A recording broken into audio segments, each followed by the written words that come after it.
Hello विद्यार्थियों। आज आपके सामने प्रस्तुत कर रहा हूँ क्षितिज पाठ्य पुस्तक का 12वां पाठ, जिसका नाम है लखनवी अंदाज। इस पाठ के लेखक यशपाल जी हैं। यशपाल जी का जन्म सन 1903 में पंजाब के फिरोजपुर छावनी में हुआ। प्रारंभिक शिक्षा कांगड़ा में ग्रहण करने के बाद लाहौर के नेशनल कॉलेज में उन्होंने बीए किया। लाहौर, जो तत्कालीन भारत का हिस्सा था, वहाँ उनका परिचय भगत सिंह और सुखदेव से हुआ। स्वाधीनता संग्राम की क्रांतिकारी धारा से जुड़ाव के कारण वे जेल भी गए। उनकी मृत्यु सन 1976 में हुई। तो इनकी कुछ प्रमुख रचनाएं हैं: कहानी संग्रह, ज्ञानदान, तर्क का तूफान, पिंजरे की उड़ान, वादुलिया, फूलों का कुर्ता। ये इनकी प्रमुख कहानियां हैं। कुछ इनके उपन्यास हैं: झूठा सच, अमिता, दिव्या, पार्टी कामरेड, दादा कामरेड, मेरी तेरी उसकी बात आदि इनके प्रमुख उपन्यास हैं। तो विद्यार्थियों, लखनवी अंदाज नामक पाठ में एक व्यंग्यात्मक शैली में लिखा गया पाठ है। इस व्यंग से यशपाल जी ने यह साबित करने का प्रयास किया है कि बिना तथ्य के कहानी नहीं लिखी जा सकती, परंतु एक स्वतंत्र रचना के रूप में इस रचना को पढ़ा जा सकता है।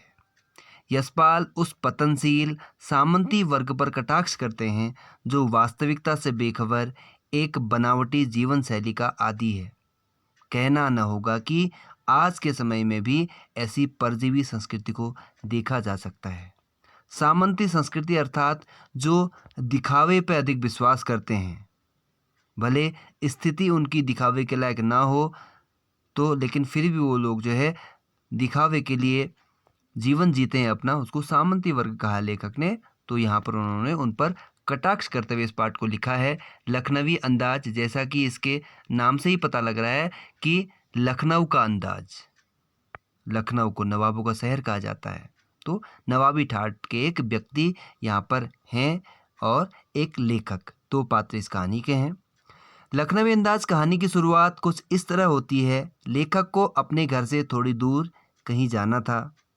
लेखक ने भीड़ से बचने, एकांत में किसी नई कहानी के बारे में सोचने व ट्रेन की खिड़की से बाहर के प्राकृतिक दृश्यों को निहारने के लिए लोकल ट्रेन मुफस्सिल के सेकंड क्लास का कुछ महंगा टिकट खरीद लिया। तो लेखक लिखते हैं कि उनको ज़्यादा दूर तो नहीं जाना था, अपने घर से थोड़ी दूर जाना था, लेकिन फिर भी उन्होंने सोचा कि थोड़ा सा एकांत में चलेंगे, प्राकृतिक दृश्य दिखेंगे, उनको निहारेंगे, कुछ नई कहानी के विषय में कुछ सोचेंगे, कुछ कल्पना करेंगे। ये सोच करके उन्होंने थोड़ा सा महंगा सेकंड क्लास का ही टिकट ले लिया। जब वो स्टेशन पहुंचे तो गाड़ी छूटने ही वाली थी, इसलिए वो सेकंड क्लास के एक छोटे डिब्बे को खाली समझकर उसमें चढ़ गए।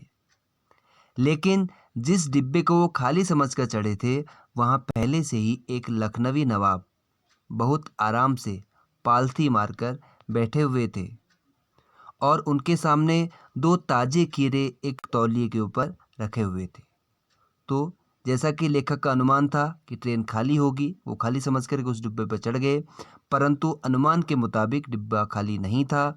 उस पर एक लखनवी नवाब आराम से पालती मारकर, दोनों पैरों को मोड़कर जो बैठा जाता है, तो वैसे बैठे हुए थे और सामने दो मोटे ताजे, दो अच्छे खासे बड़े बड़े खीरे तौलिए के ऊपर रखे हुए थे। लेखक को देख नवाब साहब बिल्कुल भी खुश नहीं हुए। उन्हें अपना एकांत भंग होता हुआ दिखाई दिया। उन्होंने लेखक से बात करने में भी कोई उत्साह या रुचि नहीं दिखाई। लेखक उनके सामने वाली सीट पर बैठ गए। तो लेखक ने जैसे ही डिब्बे में प्रवेश किया तो नवाब साहब के हाव भाव को देखकर वो समझ गए कि नवाब साहब उन्हें देखकर उनके यहाँ आने पर खुश नहीं हैं, क्योंकि वह एकांत में जाने के लिए बैठे हुए थे। तो उन्हें देख के उन्हें ऐसा लगा कि शायद उनका एकांत भंग हो रहा है और लेखक से बात करने में भी कोई रुचि या कोई उत्साह नवाब साहब ने नहीं दिखाया। तो लेखक सामने वाली सीट पर बैठ गए। लेखक खाली बैठे थे और कल्पनाएं करने की उनकी पुरानी आदत थी, इसलिए वो उनके आने से नवाब साहब को होने वाली असुविधा का अनुमान लगाने लगे। वो सोच रहे थे शायद नवाब साहब ने अकेले सुकून से यात्रा करने की इच्छा से सेकंड क्लास का टिकट ले लिया होगा, लेकिन अब उनको यह देखकर बिल्कुल भी अच्छा नहीं लग रहा कि शहर का कोई सफ़ेदपोश व्यक्ति यानी कोई सज्जन व्यक्ति, सफ़ेदपोश करते हैं सज्जन व्यक्ति, उन्हें सेकंड क्लास में सफ़र करते देखे। उन्होंने अकेले सफ़र में वक्त अच्छे से कट जाए यही सोचकर 2 खीरे खरीदे होंगे, परंतु अब किसी सफ़ेदपोश आदमी के सामने खीरा कैसे खाएं? तो लेखक बैठ गए। तो जैसा कि लेखकों का स्वभाव होता है, वो कल्पनाएं करते रहते हैं। कल्पना के आधार पर ही वो अपनी नई नई कविताओं, नई नई कहानियों की रचना करते हैं। तो इसलिए वो बैठ गए। अब वो कल्पना करने लगे कि नवाब साहब को उनके आने से क्या असुविधा हुई, ये अनुमान लगाने लगे और सोचने लगे शायद नवाब साहब ने अकेले सुकून से यात्रा करने की इच्छा से सेकंड क्लास का टिकट लिया होगा कि अकेले जाएंगे, वहाँ ज़्यादा भीड़ भाड़ नहीं होगी डिब्बे में।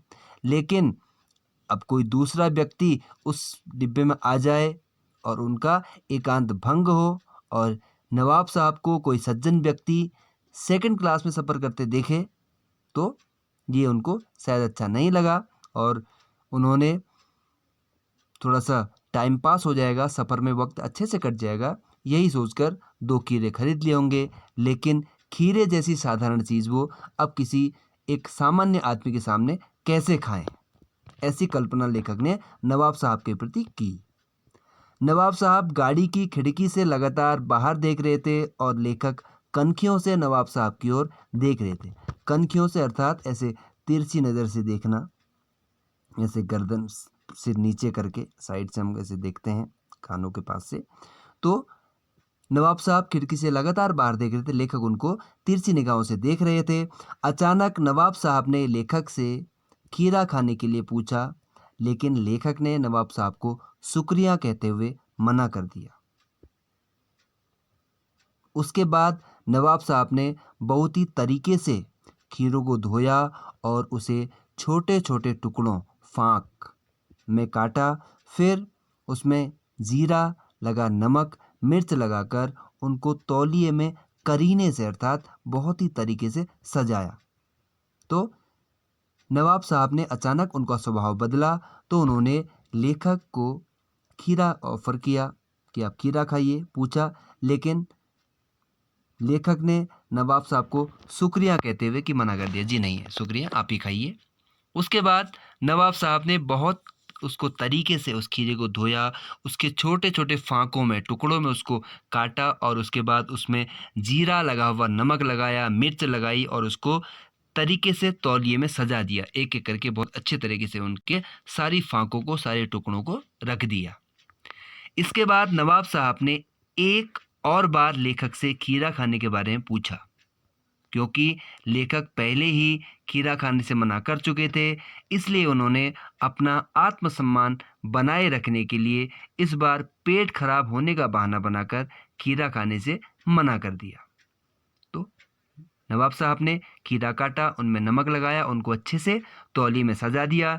इसके बाद दोबारा फिर से एक बार उन्होंने लेखक से खीरा खाने के लिए पूछा। अब लेखक इससे पहले ही मना कर चुके थे, अब थोड़ा सा आत्मसम्मान भी उनको बचाना था, थोड़ा सा इज्जत भी बचानी थी, इसलिए उन्होंने बहाना बनाया कि पेट खराब है तो खीरा कहीं ज़्यादा तकलीफ ना कर दे।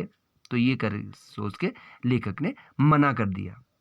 लेखक के मना करने के बाद नवाब साहब ने नमक मिर्च लगे उन खीरे के टुकड़ों को देखा, फिर खिड़की से बाहर देखकर एक गहरी सांस ली।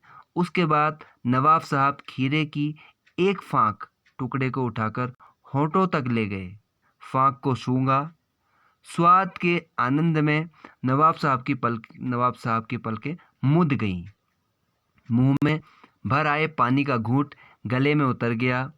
उसके बाद नवाब साहब ने खीरे के उस टुकड़े को खिड़की से बाहर फेंक दिया। अब यहाँ पर नवाब साहब का जो खीरा खाने का तरीका है वो थोड़ा सा अलग है। नवाब साहब ने एक खीरा हाथ में लिया, मिर्ची लगे खीरे को, और एक लंबी गहरी सांस ली। उसके बाद खीरे की फाँक को उठाकर होंठ के पास तक ले गए खाने के लिए, लेकिन खाया नहीं, उसको सूंघा और सूंघने के बाद उन्होंने, जिस प्रकार से हम कोई अच्छी चीज़ खाते हैं बड़ा आनंद आता है, बड़ा अच्छा लगता है, तो यही उन्होंने अपने हाव भाव लेखक के सामने दर्शाए। उनकी आंखें मुद गई आनंद से कि उनको खाने में इतना आनंद आया, और उस खीरे को देखकर जो मुंह में पानी आया था उसकी घूंट को उन्होंने गले से नीचे उतारा और फिर उस टुकड़े को उन्होंने खिड़की से बाहर फेंक दिया। तत्पश्चात इसी प्रकार नवाब साहब खीरे के हर टुकड़े को होंठों के पास ले जाते, फिर उसको सूंघते और उसके बाद उसे खिड़की से बाहर फेंक देते। खीरे के सारे टुकड़ों को बाहर फेंकने के बाद उन्होंने आराम से तौली से हाथ और होंठों को पोंछा और फिर बड़े गर्व से लेखक की तरफ देखा, जैसे लेखक को कहना चाह रहे हो कि यही है खानदानी रईसों का तरीका। तो नवाब साहब ने सारे टुकड़ों के साथ ऐसे ही किया, होंठ के पास ले गए, उसको सूंघा और फिर एक लंबी गहरी सांस लेके फिर एक एक करके सारे टुकड़ों को सूंघ करके खिड़की से बाहर फेंकते रहे, और खिड़की से बाहर फेंकने के बाद आराम से बैठ गए, तौलिए से हाथ पहुँचे और होंठ पहुँचे और लेखक की तरफ इतनी गर्व भरी निगाहों से देखने लगे कि लेखक ने अनुमान लगाया कि कहना चाह रहे हो कि ये खानदानी रईसों का तरीका है खीरा खाने का। नवाब साहब खीरे की तैयारी और इस्तेमाल से थक कर लेट गए। लेखक ने सोचा कि क्या सिर्फ खीरे को सूंघकर ही पेट भरा जा सकता है।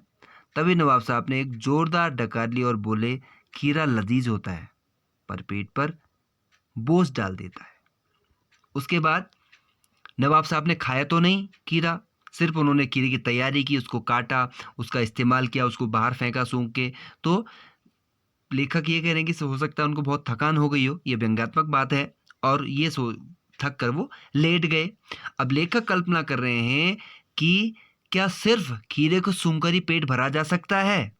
तभी नवाब साहब ने एक जोरदार डकार ली और बोले कि खीरा लजीज अर्थात स्वादिष्ट होता है पर पेट पर खामखा बोझ डालता है, अर्थात सुपाच्य नहीं होता है, आसानी से पचने वाला नहीं होता है।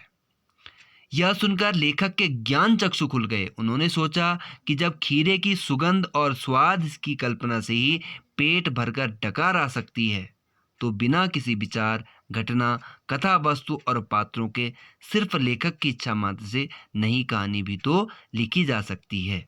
अब यहाँ पर लेखक का उद्देश्य यही था कि क्या बिना पात्रों के, बिना किसी कथा वस्तु के कहानी लिखी जा सकती है। तो लेखक ने ये कह सोचकर अपना मन समझाया कि जब बिना खाए, खीरे को बिना खाए उसकी सुगंध और उसकी कल्पना मात्र ही पेट भर जा सकता है, यदि डकार आ सकती है, तो बिना पात्रों या बिना कथा वस्तु के भी कुछ एक ऐसी कहानी लिखी जा सकती है जिसको पढ़कर पाठक आनंदित हो सकते हैं। तो लखनवी अंदाज नामक पाठ के माध्यम से लेखक यह संदेश देना चाहता है कि हमें अपना व्यावहारिक दृष्टिकोण विस्तृत करते हुए दिखावेपन से दूर रहना चाहिए।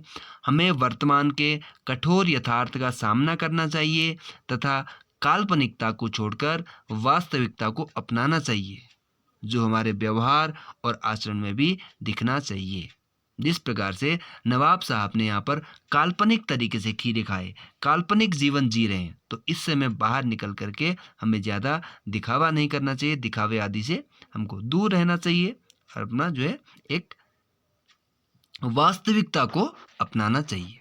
तो आशा करता हूँ आप सभी को ये समझ आया होगा। धन्यवाद।